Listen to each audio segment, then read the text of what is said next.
Jornada negra en las bolsas europeas.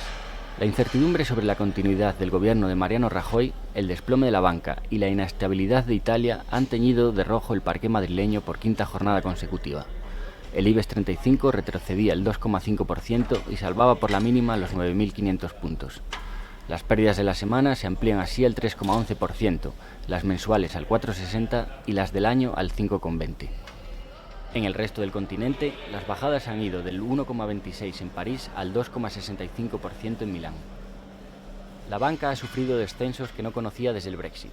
En España, Banco Sabadell ha liderado las pérdidas con un 6,8%, seguida del Banco Santander con un 5,43%. Casos notorios son los de Bankia, que ha experimentado una bajada del 5,20%, la mayor desde 2016, y CaixaBank, que desde la declaración de independencia catalana no experimentaba un retroceso tan abultado, llegando al 4,65%.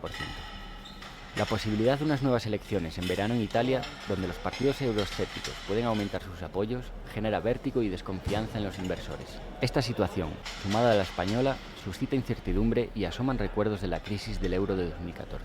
La prima de riesgo italiana ha llegado hasta los 290 puntos básicos, unos niveles de julio de 2013. En cuanto a la española, ha repuntado hasta los 136, algo que no sucedía desde abril de 2017.